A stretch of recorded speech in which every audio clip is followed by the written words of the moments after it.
Hello, myself Dr. Vivek Singh, Assistant Professor, Department of Political Science, University of Allahabad.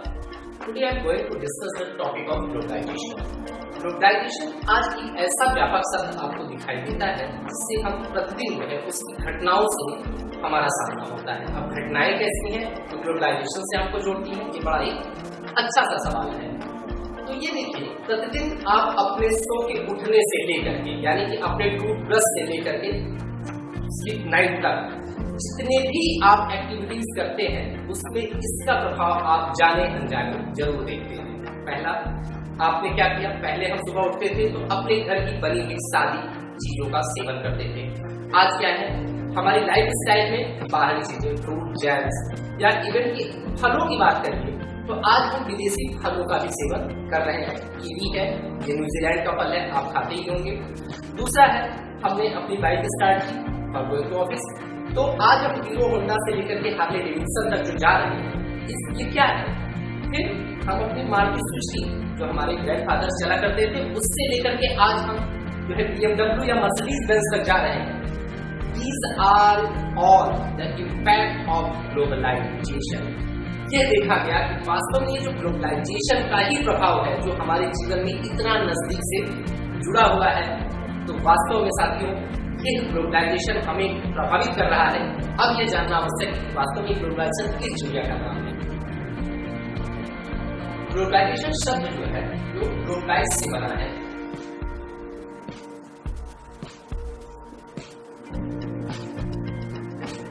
अर्थात ये globalisation जो globalise से बना है इसका अर्थ ही होता है कि संपूर्ण विश्व व्यवस्था में एक नई आर्थिक प्रक्रिया की शुरुआत, एग्जिस्टेंस।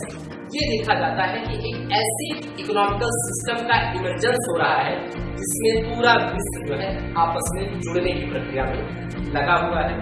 अब यह एक तकनीकी शब्द है कि संपूर्ण विश्व व्यवस्था कैसे एक नवीन आर्थिक यानी न्यू पॉलिटिकल सिस्टम में कैसे इंटीग्रेट हो रही है। This is a technical word. अब इसको सरल शब्दों में समझा जाए, वास्तव में पूरे विश्व कैसे आपस में जुड़ते हैं। तो जुड़ाव, साथियों जानिए जुड़ाव दो देशों का किन किन रूपों में हो सकता है। पहला, फर्स्ट, अगर मान लीजिए एक कंट्री है, दूसरी कंट्री है, अब ये इकोनॉमिकली और पॉलिटिकली या सोशली कैसे जुड़ते हैं।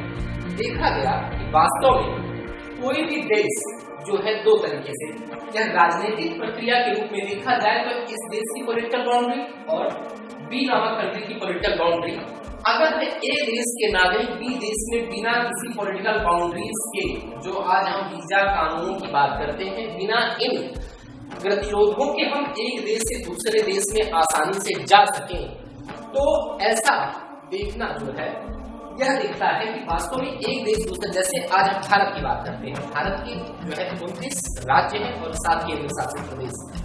देखो विद्यार्थियों, जो है अगर हमको एक राज्य से दूसरे राज्य में जाना है तो क्या आपको कोई वीजा लेना पड़ता है? नहीं लेना पड़ता। क्यों? क्योंकि वी आर द यूनाइटेड। हम जो है पॉलिटिकल बाउंड्री से बटे नहीं है। हमारी प्रोविंस, अब जहाँ पर यूपी खत्म वहां पर एमपी स्टार्ट, तो फिर भी क्या है, हम कब यूपी से एमपी चले जाते हैं हमें पता ही नहीं चलता। ऐसे ही हम टहलते घूमते कब हम भारत से पाकिस्तान पहुंच जाए और हमें पता भी न चले। तो यह प्रक्रिया क्या होगी, एक पॉलिटिकल ग्लोबलाइजेशन होगी, राजनीतिक भूमंडलीकरण होगा। परंतु आज यह विडंबना है कि अभी हमारा विश्व इतना डेवलप नहीं हो पाया है, इतना जो है सेक्युलर या सहिष्णु नहीं हो पाया है कि हम जो है राजनीतिक भूमंडलीकरण को स्वीकार करें। लेकिन वास्तव में हमने इस प्रक्रिया में विकास अवश्य किया है और वह विकास किस रूप में दिखाई देता है, वो इकोनॉमिकली है। यानी कि आज हम आर्थिक क्षेत्र में, आर्थिक गतिविधियों में हमने ग्लोबलाइजेशन को एक्सेप्ट कर लिया है। अब आर्थिक व्याख्या अगर की जाए ग्लोबलाइजेशन की तो वास्तव में इसको कैसे आप समझेंगे। जब किसी एक देश की, पहले देखा जाए पूंजी,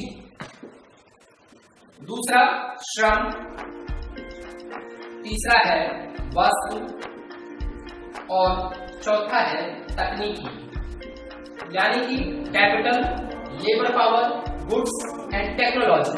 जब एक देश की ये समस्त वस्तुएं किसी भी दूसरे देश में, कोई भी दूसरा देश, वहां पर यह चीजें बिना किसी बाधा के पहुंच जाएं और इस देश की यह समस्त वस्तुएं इस पहले देश में बिना किसी बाधा के आए, अर्थात एक देश की पूंजी, श्रम, सेवा और तकनीकी किसी भी अन्य देश में बिना किसी बाधा के उनका आवागमन हो, ऐसी प्रक्रिया को हम ग्लोबलाइजेशन कहते हैं। वास्तव में ग्लोबलाइजेशन का प्रभाव अब आर्थिक ही नहीं रहेगा, इसकी प्रक्रियाएं आगे भी बढ़ चुकी हैं, जिसकी चर्चा आप आगे देखेंगे। अब ये देखना आवश्यक है कि वास्तव में ग्लोबलाइजेशन को अगर पूरी तरह से हम कंसाइज करने का प्रयास करें तो बेसिक कॉन्सेप्ट ऑफ ग्लोबलाइजेशन की चर्चा करनी है। वास्तव में वह मूल सिद्धांत क्या है जो ग्लोबलाइजेशन को पूरी तरह से परिभाषित करने का काम करते हैं।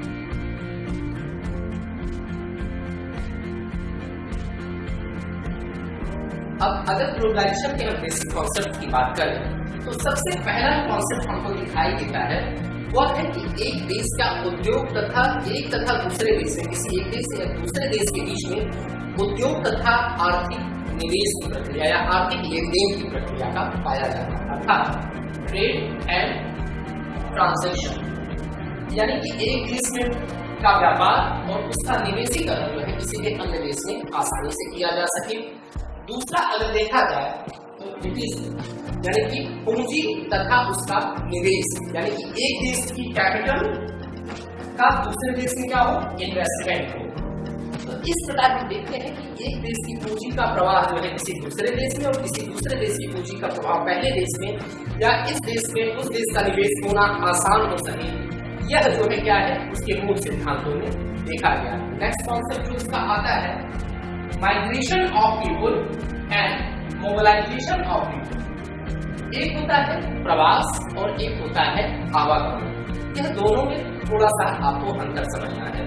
जब हम माइग्रेशन करते हैं तो किसी एक देश के नागरिक किसी दूसरे देश में जाकर के क्या करते हैं, अस्थायी रूप से सेवा देने लगते हैं, वहां के नागरिक बन जाया करते हैं। और एक ऐसा भी आप देखते हैं कि आप पढ़ लिख करके किसी दूसरे देश में जाकर के अपना जो है सेवा देने के लिए जाते हैं। जैसे आप डॉक्टर बन गए, आप इंजीनियर बन गए, तो ये देखा गया कि मोबिलाइजेशन मूवमेंट ऑफ पीपुल ये क्या है, इस शॉर्ट टर्म। लेकिन जब हम माइग्रेशन की बात करते हैं तो क्या है, स्टैंडर्ड फॉर्मेशन होता है जहां पर हम जो है आसानी से जाकर के वहां की नागरिकता प्राप्त करने का प्रयास करते हैं। तो साथियों देखिए बात ये है कि माइग्रेशन और मूवमेंट ऑफ पीपुल की जो बात हम करते हैं, क्या आज इसका प्रभाव है, यह ग्लोबलाइजेशन का प्रभाव है कि हम एक देश से दूसरे देश में आसानी से आ जा रहे हैं। तीसरा है, अगला जो देखा जाता है डिसेमिनेशन ऑफ नॉलेज, अर्थात डिसेमिनेशन ऑफ नॉलेज की जो बात करते हैं तो देखा गया कि एक देश की ज्ञान का प्रयोग किसी दूसरे देश भी कर रहे हैं। मान लीजिए आज आप भारत में हैं, आप भारत में IIM या एम्स में जैसी संस्थाओं से आप पढ़े और आपने ये देखा कि इस चीज का प्रभाव क्या है कि हम अपने देश में शिक्षा प्राप्त करने के बाद अपने ज्ञान का प्रयोग हम विश्व के अन्य देशों को भी दे रहे हैं। आज भारत की बात की जाए तो भारत के कितने ज्यादा वैज्ञानिक और डॉक्टर्स आज दूसरे देशों में सेवाएं दे रहे हैं और उसका नाम रोशन कर रहे हैं। और ये केवल ऐसा नहीं कि हमारे देश के ही जो है टेक्नोक्रेट्स या डॉक्टर्स वहां जाकर के, हमें भी आज विश्व के समस्त देशों के अच्छे विशेषज्ञों का लाभ अपने देश में मिल रहा है।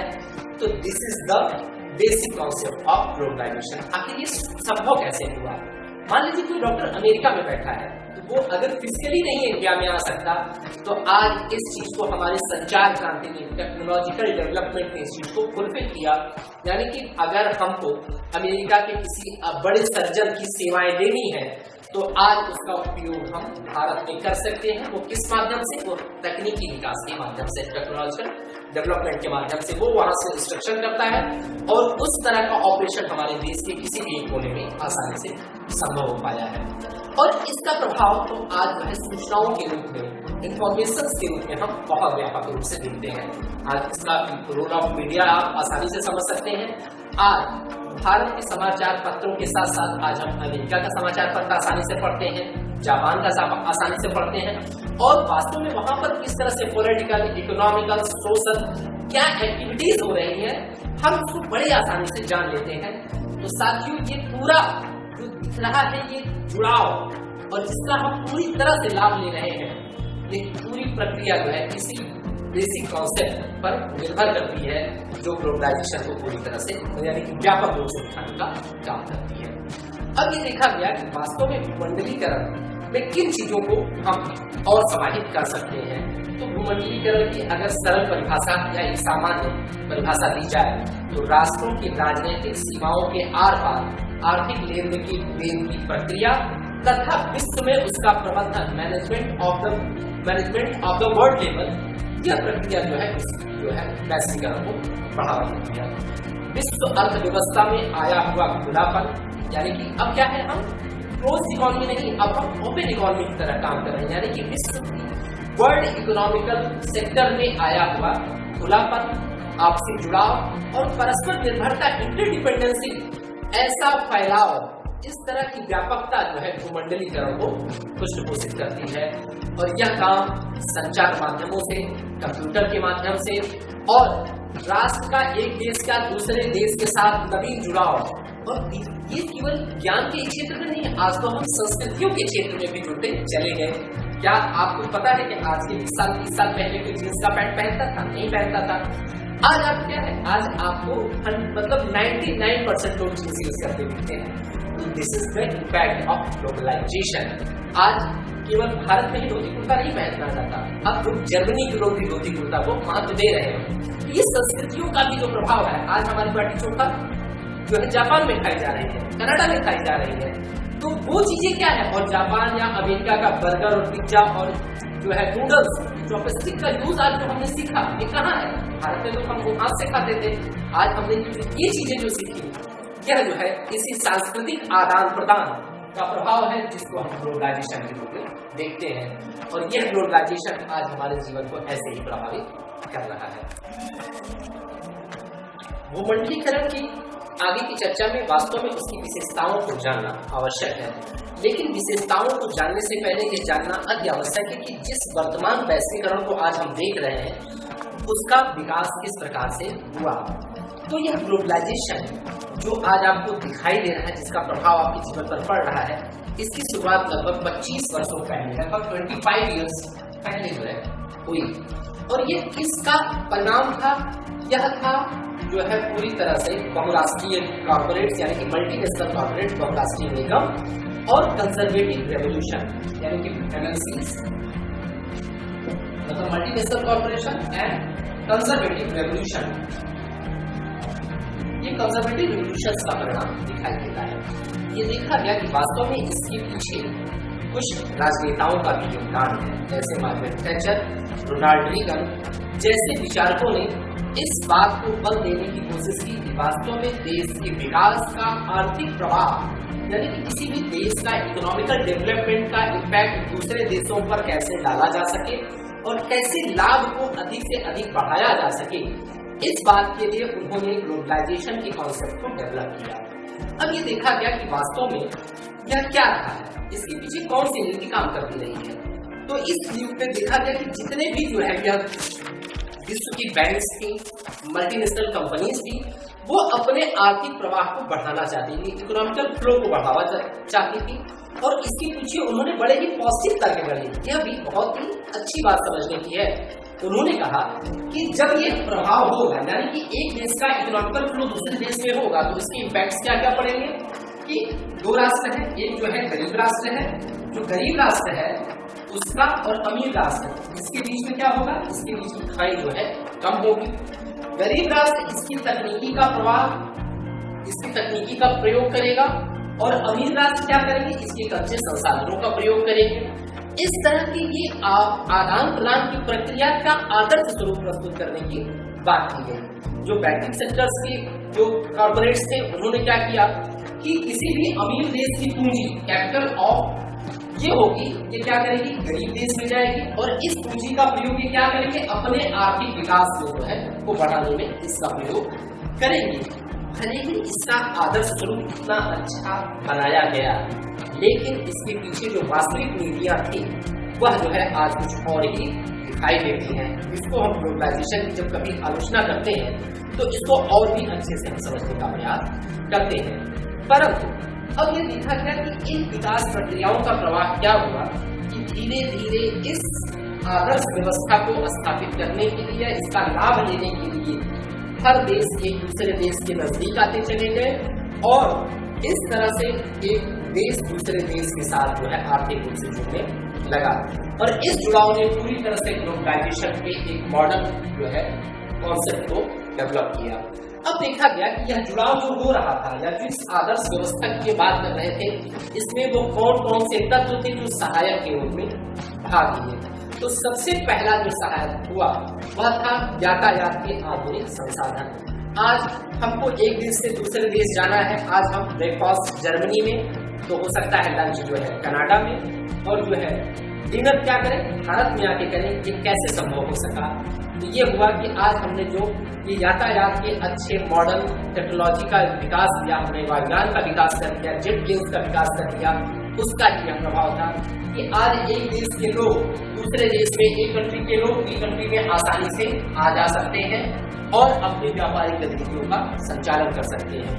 दूसरा ये देखा गया कि वास्तव में बाजार जो है का स्वरूप कैसा हो गया है। अब बाजार का कॉन्सेप्ट आपके दिमाग में, अगर बाजार जब भी हम कहते हैं तो आपके दिमाग में यही लगता है कि जहां आप दैनिक वस्तुओं की खरीद फरोख्त प्रतिदिन करते हैं, ऐसा ही तो सोचते होंगे।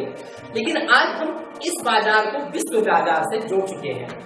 आपको ये नहीं लगता कि वास्तव में जो कुछ भी आप खरीद रहे हैं ये बाजार है। आप सुबह गए, आप मॉल में गए, आपने सारे दिन की आपकी जरूरत की सामान लिए, आपने कभी भी इस बात को ध्यान देने की कोशिश की कि वो जो है मॉल में जितने भी गुड्स हैं वो किन किन देशों के गुड्स हैं? अर्थात एक ही मॉल में विश्व के 10 देशों का बाजार लग चुका है और यह जो है विश्वव्यापी बाजार, वर्ल्ड लेवल मार्केट की जो डिमांड हो रही है, इस चीज ने पूरे विश्व को एक करने का प्रयास किया और देखा कि वास्तव में अभी तक जो हम एक देश या दो देश पर निर्भर थे, आज हम बहुत सारे देशों के साथ जो है अपनी आर्थिक गतिविधियों का संचालन कर रहे हैं। इसके पीछे ज्ञान का भी सबसे बड़ा योगदान है। अगर वैश्वीकरण में आप ज्ञानवान नहीं हैं, आप क्षमतावान नहीं हैं, तो कभी भी आप इसका संपूर्ण लाभ नहीं ले सकते हैं। इसलिए शिक्षा का विपणीकरण यानी कि एजुकेशनल ग्लोबलाइजेशन का भी इम्पैक्ट आज पूरी तरह से दिखाई दे रहा है। आज विश्व के सारे देशों में तकनीकी विकास या तकनीकी शिक्षा पर बल दिया जा रहा है और वह तकनीकी शिक्षा क्या कर रही है, लोगों को स्किल्ड लेबर बना रही है। भाई आप एक देश से दूसरे देश में जब जाएंगे तो आप कुछ बेहतर देंगे तभी तो दूसरा देश आपको एक्सेप्ट करेगा। तो इसलिए आप अच्छे डॉक्टर बनिए, अच्छे इंजीनियर बनिए, अच्छे वैज्ञानिक बनिए।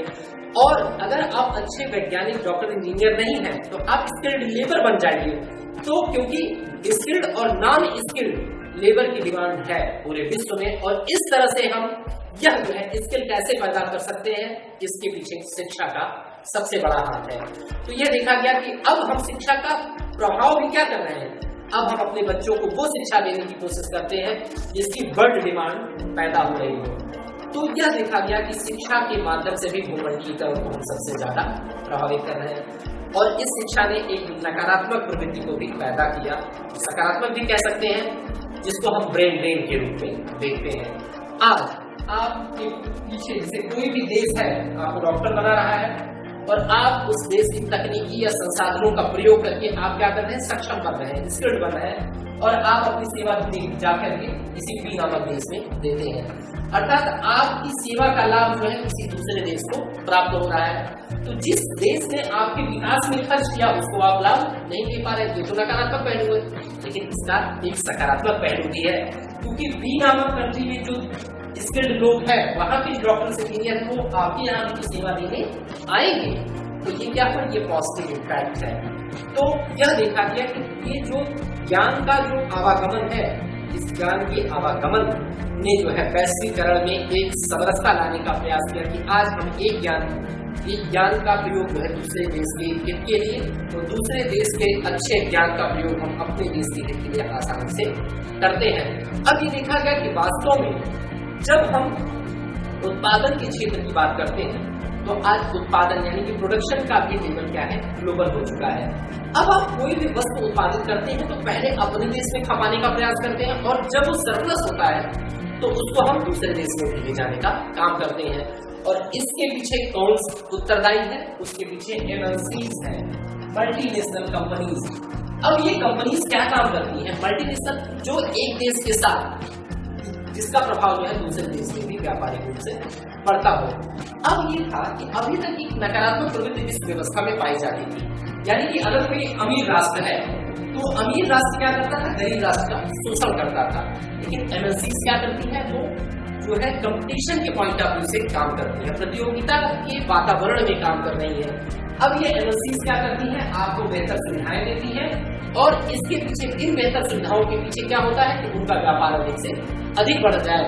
तो अब एक देश की एमएनसीज के का प्रभाव जो है विश्व के कई सारे देशों में दिखाई देता है और ये क्या करती है, आपको जो लाभ देती ही देती है, प्लस रोजगार भी आपको देती है। अर्थात जब कोई कंपनी, कोई विदेशी कंपनी आपके देश में आके लगी तो क्या हुआ, आपके देश के लोगों को मिल गया रोजगार और उस एमएनसीज के अच्छे प्रोडक्शंस का प्रयोग भी आप, उसकी जो बने हुए प्रोडक्ट्स हैं उसका इस्तेमाल आप करते हैं। तो यह देखा गया कि वास्तव में इन सारी प्रक्रियाओं का जो वो दिख रहा है, क्रियाकलाप दिख रहा है, कि किसकी विशेषता है, ये पूरी तरह से ग्लोबलाइजेशन की विशेषता है। अब ये देखा गया कि भूमंडलीकरण ने अंतरराष्ट्रीय संबंधों पर किस प्रकार का प्रभाव डाला है, इंटरनेशनल रिलेशंस कैसे हमारे डेवलप हो रहे हैं इस ग्लोबल एरा में। अभी तक हमने ग्लोबलाइजेशन के साइड फीचर्स के बारे में जाना, लेकिन अगर हमको ग्लोबलाइजेशन के बारे में संपूर्ण जानकारी रखनी है तो उसके बारे में और अध्ययन की आवश्यकता है। जैसे आपको ये पता है कि कोई भी सिद्धांत हो या कोई भी विचार हो, वह अपने साथ पॉजिटिव और नेगेटिव दोनों इफेक्ट्स लेकर के आता है, वैसे ही ग्लोबलाइजेशन के साथ ही उसके सकारात्मक और नकारात्मक दोनों पहलू जुड़े हुए हैं। जब हम एक सामान्य दृष्टिकोण से देखते हैं तो लगता है कि ग्लोबलाइजेशन क्या है, पूरी विश्व व्यवस्था के लिए एक बहुत अच्छी चीज निकल करके आई। लेकिन साथियों, जब हम इसका और गहराई में विश्लेषण करने जाते हैं तो हमें लगता है कि इसने अपने पॉजिटिव इम्पैक्ट के साथ साथ कुछ नेगेटिव इम्पैक्ट्स भी जोड़े हैं और यह जो है तभी हम पूरी तरह से समझ पाते हैं जब इसका हम गहराई में विश्लेषण करते हैं। तो अब हम इस बात पर आते हैं कि वास्तव में इसने अपने सकारात्मक पहलुओं के साथ साथ किन नकारात्मक चीजों को जो विश्व व्यवस्था में फैलाने का काम किया। तो यह देखा गया कि सबसे पहले हम ये देखते हैं कि वास्तव में इसके जो है पॉजिटिव इम्पैक्ट्स क्या है और नेगेटिव इम्पैक्ट्स क्या है। देखा गया कि वास्तव में पूरी विश्व व्यवस्था किस रूप में ग्लोबलाइजेशन को एक्सेप्ट कर रही है, कॉमर्शियल यानी कि ट्रेड के माध्यम से, व्यापारिक या इकोनॉमिकल जो है कंसर्न में। तो सबसे पहले हम इकोनॉमिकल एस्पेक्ट्स की चर्चा करते हैं। व्यापार, सबसे ही आपको ये लगता है व्यापार किसी भी अर्थव्यवस्था के लिए क्या है, एक सकारात्मक पहलू है। तो वैसे ही अंतरराष्ट्रीय जगत में, इंटरनेशनल लेवल पे इंटरनेशनल ट्रेड को बढ़ावा मिला इस ग्लोबलाइजेशन की वजह से।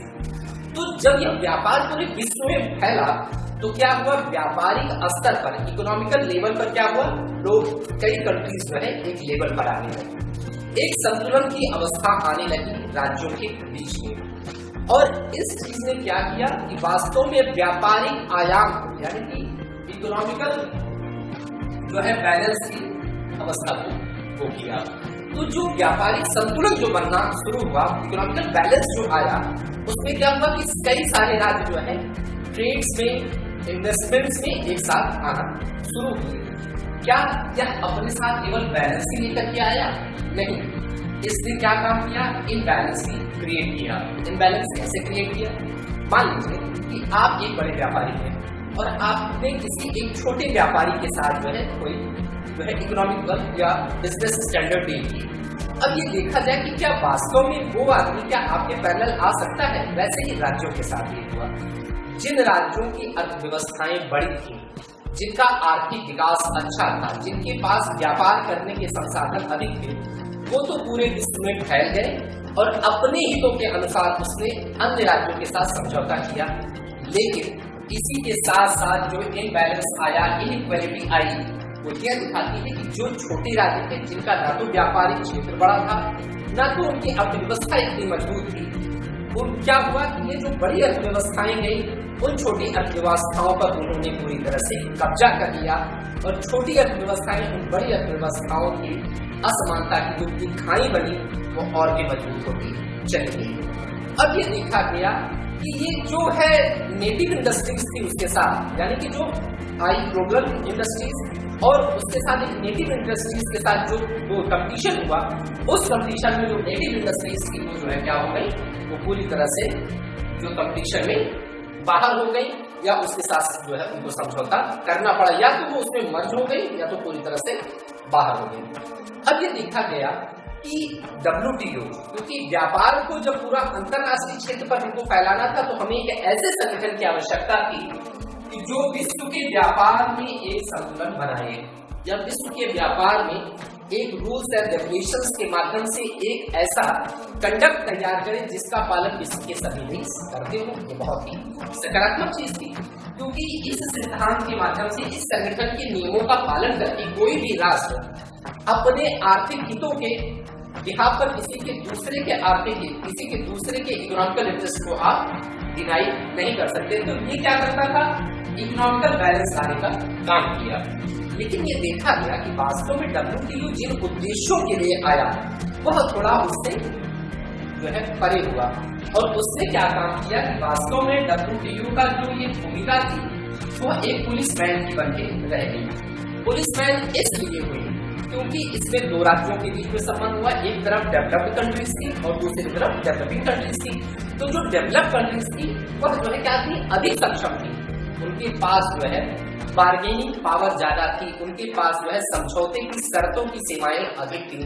बार्गेनिंग पावर को कैसे आप डिफाइन करेंगे, जैसे कोई भी राज्य जो है किसी भी राज्य के साथ जो है व्यापार करने जाता है, तो जो बड़ा राज्य है, मान लीजिए एक बड़ा राज्य है और भी एक छोटा राज्य है, जब ये बड़ा राज्य यहाँ पर जाएगा क्योंकि इसकी क्षमता कमजोर है और इसकी क्षमता अधिक है, जो अधिक क्षमतावान होगा वह अपनी सेवा शर्तों पर व्यापार के नियम आसानी से मनवा लेगा। वही WTO के साथ हुआ। यहाँ पर डेवलप्ड कंट्रीज ने क्या किया, डेवलपिंग कंट्रीज के शोषण का साधन बना लिया किसको, WTO को, और इन्होंने अपनी सेवा शर्तें जो है WTO के माध्यम से इन डेवलपिंग कंट्रीज के ऊपर थोपने का काम किया, जिसकी वजह से हुआ कि डेवलप और डेवलपिंग कंट्रीज के बीच में जो खाई थी वो मेंटेन की। लेकिन जिस व्यापारिक संतुलन के लिए WTO बनाया गया वह आदर्श को प्राप्त नहीं कर पा रहा है। वो खाई जो पहले बनी थी वो आज भी बनी रह गई। थोड़ा बहुत इसके प्रयासों से सकारात्मक संदेश तो मिले, सकारात्मक प्रयास तो दिखाई दिए, लेकिन वास्तव में जो पूर्ण सकारात्मकता थी वह अभी भी दिखाई नहीं दे रही है। अभी भी यह संगठन इस जो है खाई को पाटने का निरंतर प्रयास कर रहा है। अब देखिए इकोनॉमिकल कंसर्न में एक चीज और आपको देखने को मिली, MNCs। आपने देखा कि मल्टीनेशनल कंपनीज की अवधारणा आई, ये किसका प्रभाव था, ये ग्लोबलाइजेशन का प्रभाव था। ग्लोबलाइजेशन में क्या हुआ कि विश्व की बहुउद्देशीय निगम जो थे, जो एक राज्य के साथ साथ विश्व के कई सारे राज्यों में अपनी आर्थिक गतिविधियों का संचालन करते हैं, इकोनॉमिकल जो है एक्टिविटीज का वो करते हैं। अब ये देखा गया कि इसका पॉजिटिव इफेक्ट क्या आया। अब ये आया कि लोगों को, आज हमारे पास क्या थे, पहले हमारे पास अपने उपभोग के लिए बहुत ही सीमित संसाधन हुआ करते थे, लिमिटेड जो है गुड्स हुआ करते थे, और आज क्या हुआ, आज हमारे पास जो है वेराइटीज है गुड्स की। आज हम इंडियन जो है गुड्स के साथ साथ बहुत सारे फॉरेन गुड्स को भी, इंपोर्टेड गुड्स को भी यूज करते हैं। अब देखिए साधारण सी बात है कि आज हम अपने देश की सामान्य सी पारस की पेन के साथ साथ हम जो है पार्कर पेपर भी यूज करते हैं। अगर ये चीजें ग्लोबलाइजेशन का ही प्रभाव है कि आज हम अपने देश की अम्बेसडर के साथ साथ फरारी का भी इस्तेमाल कर रहे हैं, तो ये क्या है, ये MNCs के साथ हुआ। ये अपने साथ पॉजिटिव इफेक्ट्स और क्या लेकर के आए, जहां ये कंपनियां स्थापित हुई, क्योंकि इनका क्षेत्र बहुत ही बड़ा होता है, इनका इकोनॉमिकल साइज जो होता है वो बहुत बड़ा होता है, तो ये अपने साथ आधुनिक तकनीकी, आधुनिक संसाधन और रोजगार के अवसर लेकर के आई। ये जिन देशों में गई उन देशों के लोगों को इन्होंने अपने रोजगार के अनुसार जो है रोजगार दिया, जैसे स्किल थी वैसा रोजगार के अवसर खोले। और इसके साथ साथ ये क्या किया कि चीजों की मतलब सामान्य पहुंच जो है सुनिश्चित की लोगों के पास। अब हमने मॉल कल्चर को इससे आप जोड़ सकते हैं। आज मॉल कल्चर में क्या हुआ, मॉल कल्चर में आने के बाद अब हम पहले छोटी छोटी चीजों के लिए क्या करते थे, 10 दुकानों पर जाया करते थे, लेकिन इस कॉन्सेप्ट ने ये किया कि अब हम एक ही छत के नीचे अपने दैनिक उपयोग की समस्त चीजें जो है प्राप्त कर देते हैं। ये देखा गया ये सारी चीजें MNCs के आने से आई, लेकिन क्या जो है इसमें सकारात्मक ही तत्व अपने साथ लिया है, इसके कुछ नकारात्मक तत्वों की व्याख्या की जाए। जो MNCs पहले आई, एम्प्लॉयमेंट की लेवल की बात करते हैं। एम्प्लॉयमेंट जो आया वो है कि कि वास्तव में इसने एम्प्लॉयमेंट तो दिया, लेकिन क्या इसने सिर्फ एम्प्लॉयमेंट दिया है, इसने बहुत सारा एम्प्लॉयमेंट छीना है। अब अभी मैंने मॉल कल्चर के पॉजिटिव इम्पैक्ट हुआ कि एक छत के नीचे आपको सारे सामान मिल जाते हैं। तो क्या आपने ये कभी विचार किया कि इसने अपने अंदर मान लीजिए 100 तरह की दुकानों के सामान आप इस एक दुकान में पाते हैं, इसने इस एक दुकान में क्या किया है कि 99 दुकानों को मार्केट से आउट कर दिया। जो पर्टिकुलरली मान लीजिए हम कहीं पर फल लेते थे, कहीं पर सब्जियां लेते थे, कहीं पर अनाज लेते थे, कहीं पर दवाएं लेते थे, कहीं पे कॉस्मेटिक्स लेते थे, अब ये सारी चीजें एक जगह मिल रही हैं। तो उन 99 स्टॉक को हमने क्या किया, बंद कर दिया, क्योंकि इनकी क्षमता अधिक है। ये जो है कंज्यूमर्स को बहुत सारी रियायतें भी देती हैं, जो कि बहुत छोटा दुकानदार रियायतें नहीं दे रहा है। इसलिए खुदरा बाजार और थोक बाजार का ये जो झगड़ा आप आए दिन सुनते हैं, तो इसी ग्लोबलाइजेशन का नकारात्मक प्रभाव है कि छोटी छोटी दुकानें आज एक बड़ी दुकानों में समाहित हो गई। इस मॉल कल्चर में क्या किया कि 100 लोगों को तो रोजगार दिया, लेकिन 1000 लोगों का रोजगार इसने छीन लिया, और इस वजह से इसने कम लेवल पे छोटे लोगों को रोजगार मुहैया करा और बहुत लोगों को जो है बेरोजगार बना दिया। दूसरा ये हुआ कि जब ये एमएनसीज किसी देश में जाती हैं, तो क्या ये अपने साथ सब कुछ लेके जाती नहीं, वे वहीं के संसाधनों का उपयोग करती हैं। तो धीरे धीरे ये हुआ कि वास्तव में इस एमएनसीज की तुलना ये छोटे जो है घरेलू उद्योग से जुड़े हुए जो वस्तुएं थी, या जो है क्या करेंगी, वह उनके पैरेलल कंपटीशन नहीं कर पाएंगे, क्योंकि इनके साथ मैन्युफैक्चरिंग का भी पूरा वो होता है। तो ये बहुत टायर स्तर पर जो है बहुत बड़े लेवल पर जो है मैन्युफैक्चरिंग गुड्स को अपने पास कंज्यूम करती है। तो ये देखा गया कि एमएनसीज के आने से जो डोमेस्टिक इंडस्ट्रीज थी वो इसके साथ कम्पीट नहीं कर पाई, और धीरे धीरे क्या हुआ, इसने इकोनॉमिकल हाईजैक का काम या इंडस्ट्रियल हाईजैक और इकोनॉमिकल हाईजैक भी इसने काम किया। वास्तव में इसका कारण यह हुआ कि जो हमारे घरेलू और कुटीर उद्योग थे वह धीरे धीरे धीरे धीरे साफ होते चले गए, और इस एमएनसीज ने एक नए कॉन्सेप्ट की बात की। ये कॉन्सेप्ट नया तो नहीं है, इसके बारे में आप बहुत अच्छी तरीके से जानते हैं। वो कॉन्सेप्ट क्या है, कोलोनाइजेशन, उपनिवेशीकरण। यह एमएनसीज जो उपनिवेशीकरण लेकर के आया है, आधुनिक उपनिवेशीकरण है, जिसको हम इकोनॉमिकल कोलोनाइजेशन कह सकते हैं। देखिए, आप इकोनॉमिकल कोलोनाइजेशन को तब बहुत अच्छे से समझ पाएंगे जब हम जो है ब्रिटिश कोलोनाइजेशन को अच्छे से समझ जाए। ब्रिटिश कोलोनाइजेशन के बारे में आपको थोड़ा सा बता दें। वास्तव में ब्रिटिश जब आए तो उन्होंने सबसे पहले व्यापारिक रूप से अपने पैर पसारे थे। आपको अच्छे से जीरो हिस्टोरिकल थोड़ा सा बैकग्राउंड यदि आपका है तो आप बहुत अच्छे से इसको क्लियर करेंगे कि वास्तव में ब्रिटेन के लोग जब भारत में आए तो उन्होंने क्या किया, मुगलों से क्या मांगा था, सिर्फ हमको व्यापार करने का थोड़ा सा रियायत दीजिए। लेकिन आपको पता चला धीरे धीरे धीरे धीरे हमें ऐतिहासिक रूप से यह पता चला कि उन्होंने पहले कैसे व्यापार में पैर पसारा, फिर हमारी राजनीति में दखलंदाजी की, और उसके बाद क्या किया, पूरी तरह से पॉलिटिकल इकोनॉमिकल हाईजैकिंग की, और वह राज्य सत्ता पर स्थापित हुए और आर्थिक सत्ता राज्य सत्ता के अधीन काम करने लगी। और उसकी वजह से जो भारत में सोने की चिड़िया कही जाती थी, या सोने की चिड़िया एक गरीब राष्ट्र के रूप में कैसे डेवलप हुआ, ये एमएनसीज उसी इकोनॉमिकल हाईजैक की ओर बढ़ रही है, उस इकोनॉमिकल कोलोनाइजेशन की ओर बढ़ रही है। पॉलिटिकल कोलोनाइजेशन आज संभव नहीं है, क्योंकि आज सॉवरेन स्टेट का कॉन्सेप्ट काम कर रहा है, परंतु किसी भी राज्य को यदि कमजोर करना है तो उसकी अर्थव्यवस्था पर आप अपनी पकड़ बना लीजिए, तो आपकी बार्गेनिंग पावर उस पॉलिटिकल पावर पर भी बन जाती है। और यह चीज आप अच्छे से देखते हैं कि आज की एमएनसीज क्या करती हैं, प्रेशर ग्रुप्स का काम करती है, जो हमारी राजनीतिक नीतियों को भी प्रभावित करने में पीछे नहीं हटती है। आज हमारी राजनीतिक नीतियां जो है इन एमएनसीज की हाईजैकिंग की वजह से जो है प्रभावित होती दिखाई दे रही है। अब जो है ये चर्चा की जाती है कि वास्तव में ये देखा गया कि एमएनसीज के आने से राज्यों के विकास में कुछ और भी आयाम जुड़े। ये एमएनसीज क्या है, बड़ी कंपनियां हैं, क्योंकि इनके साथ हम दैनिक उपयोग की वस्तुओं के साथ साथ आज हम क्या है, आज हम फाइटर प्लेन का भी लेन देन कर रहे हैं, ठीक है, बड़े बड़े औद्योगिक संस्थानों का भी लेन देन कर रहे हैं। तो इस कल्चर ने एक चीज और डेवलप की, जिसकी वजह से आज हम टेक्नोलॉजिकल डेवलपमेंट की ओर बढ़ रहे हैं कि हमारे पास आधुनिक हथियार आए, मिलिट्रीज का जो है आर्मामेंट्स हमने, मतलब मॉडर्न आर्मामेंट्स भी हमने खरीदे। लेकिन यह सारा आर्थिक व्यापार जो हम मॉडर्न टेक्नोलॉजी के रूप में दे रहे हैं, इसके साथ साथ एक चीज दबे पांव चली आ रही है, वो क्या है, पॉलिटिकल करप्शन। ये कंपनियां अपने आर्थिक लाभ को, क्योंकि क्या है, ये कंपटीशन के रूप में काम, एक एमएनसीज तो है नहीं, बहुत सारी एमएनसीज काम कर रही है, बहुत सारी कंपनीज जो है मैन्युफैक्चरिंग में जुड़ी हुई हैं। तो वो सारी कंपनियां अपने व्यापारिक लाभ के लिए क्या काम करती हैं, हमारे राजनेताओं को या किसी भी देश के राजनेताओं को प्रभावित करने का काम करती हैं अपने व्यापारिक लाभ के लिए। और आपको पता ही है कि प्रभावित करने का अर्थ ये है कि वह उसको जो है निगेटिवली जो है प्रयोग किया जाता है। प्रभावित करने का अपने कंपटीशन को कैसे करते हैं, वह उसको भ्रष्टाचार के माध्यम से प्रभावित करने का प्रयास करते हैं। भारत के संदर्भ की यदि बात की जाए तो अगस्ता वेस्टलैंड का स्कैम आपको अच्छे से पता है। इसके पहले बोफोर्स का मामला आपके सामने बहुत दिन तक गूंजा। तो ये सब सारी चीजें क्या है, ये वही है, ये बड़े बड़े इकोनॉमिक्स जो है, ये बड़े बड़े इकोनॉमिक हाईजैकर्स क्या है, हमारे राजनीतिक अर्थव्यवस्थाओं को या राजनेताओं को भी भ्रष्टाचार की ओर घसीटने से भी पीछे नहीं आ रहे हैं। और उसका प्रभाव ये देखा गया कि अपने आर्थिक लाभों के चक्कर में हमने जो है अपनी राजनीतिक जो है लाभों को भी पीछे छोड़ दिया। तो ये देखा आपने एमएनसीज के पॉजिटिव और नेगेटिव इफेक्ट जिस प्रकार से काम कर रहे हैं।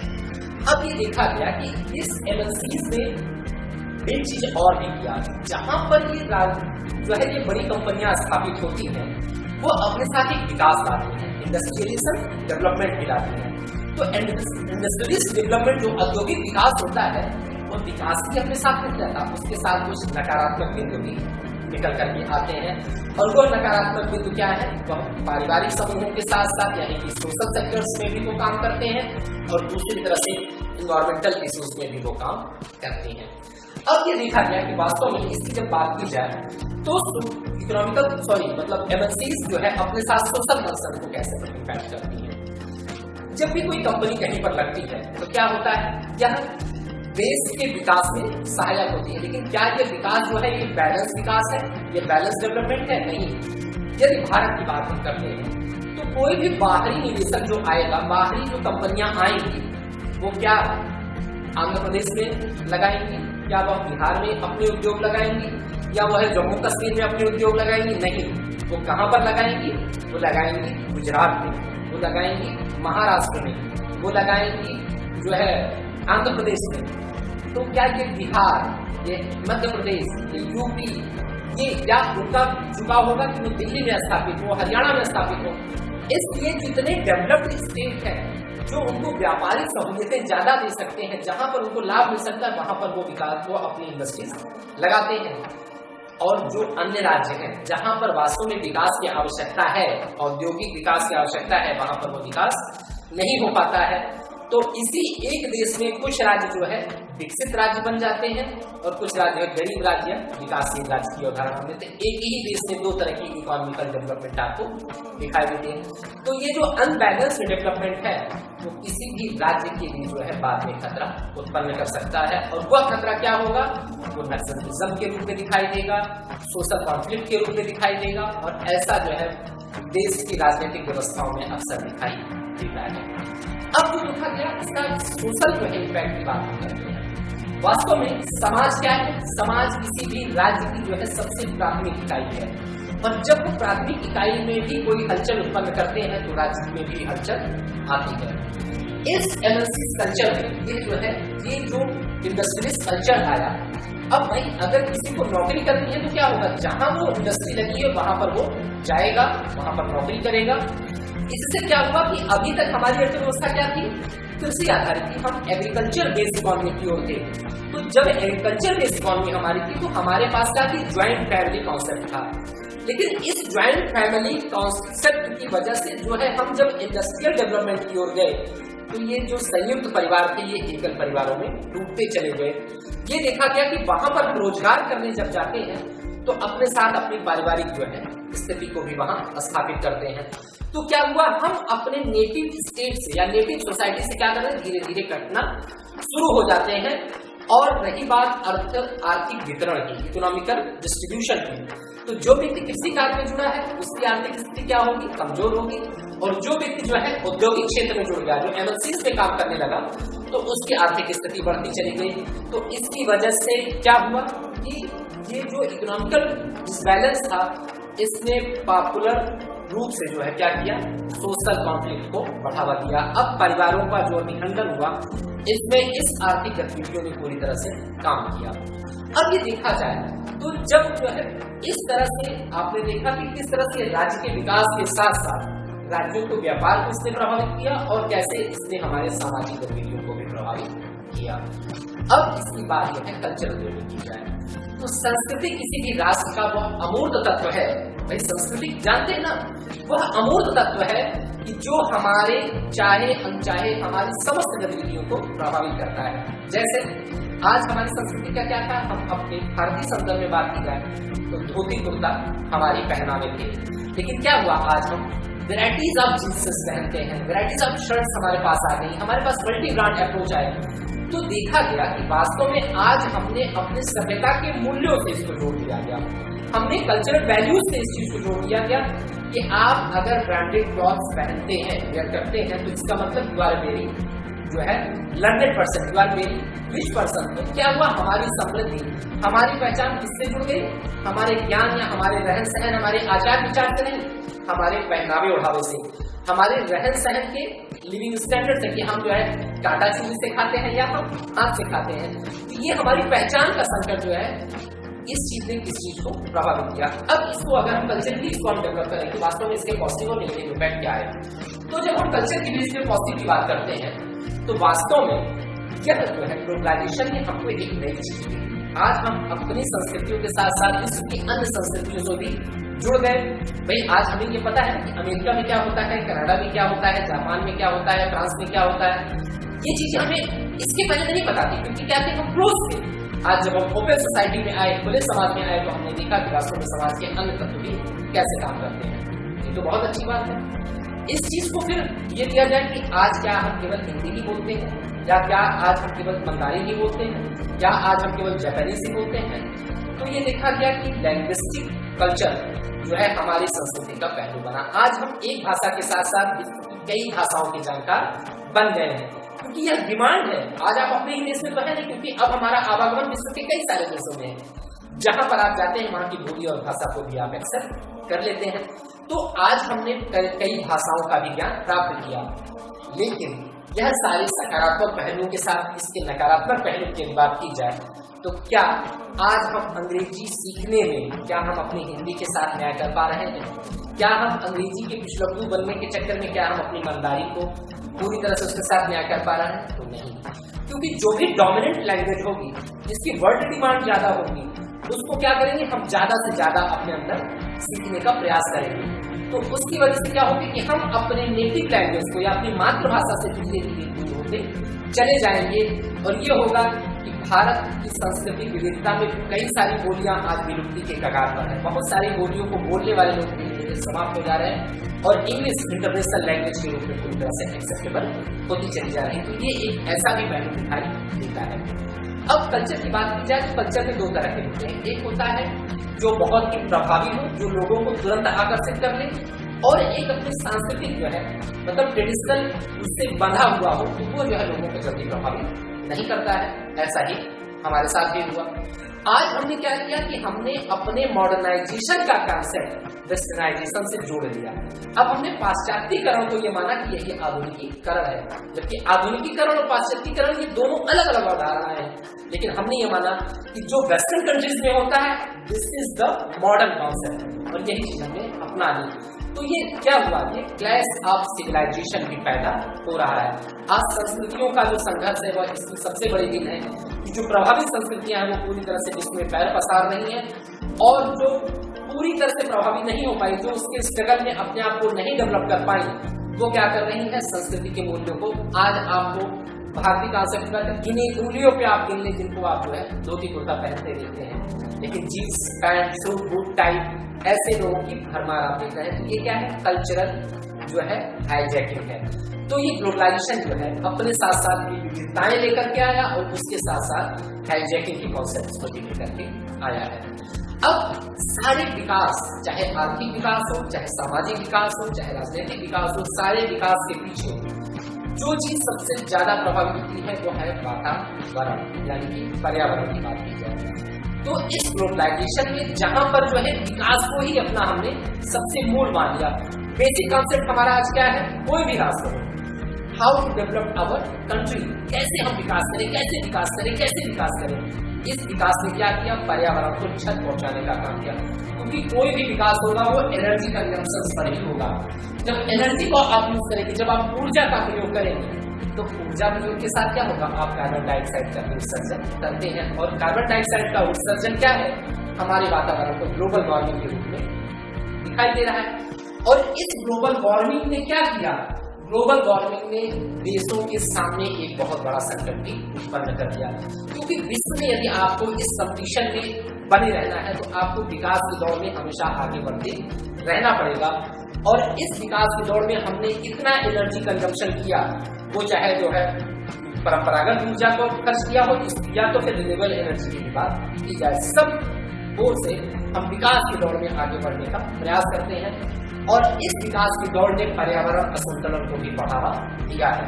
और इस पर्यावरण का असंतुलन आज ये है कि ग्लोबल वार्मिंग की वजह से समुद्र का जल स्तर ऊपर आ रहा है, और इसकी वजह से जो समुद्रों के किनारे के राज्य हैं या कुछ राज्य तो ऐसे हैं जो पूरी तरह से, जैसे मेडागास्कर है, ठीक, वो क्या है, पूरी तरह से समुद्र से घिरा हुआ है। तो ऐसे देशों के ऊपर जो है अपने अस्तित्व का ही संकट है। यदि समुद्र का स्तर ग्लोबल वार्मिंग की वजह से ऊपर बढ़ेगा तो उनका नामो निशान ही विश्व के मानचित्र से हट जाएगा, और यह एक संकट की अवस्था जो है पूरे विश्व पर आई है। तो भले ही आज हमने अर्थव्यवस्था के विकास के लिए चाहे जितने मानक अपना लिए हो, लेकिन अपने वातावरण या अपने पर्यावरण के बिहाफ पे हमें कोई भी डेवलपमेंट नहीं करना चाहिए। उसमें जो भी विकास के रास्ते खोले, उस विकास के रास्ते में हमें क्लीन टेक्नोलॉजी या ग्रीन टेक्नोलॉजी की बात करनी चाहिए, स्वच्छ तकनीकी और जो है पर्यावरण अनुकूल तकनीकी की ओर हमें विकास करना चाहिए।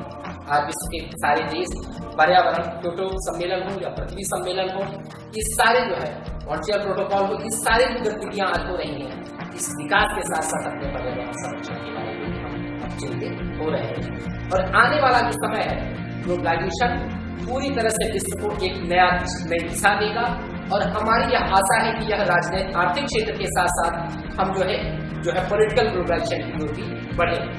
ऐसे रूप से हम पूरे विश्व को एक वर्ल्ड पीस वर्ल्ड बना सकते हैं, पूरी तरह से शांति विश्व की अवधारणा या विश्व शांति की अवधारणा को हम पूरा कर सकते हैं।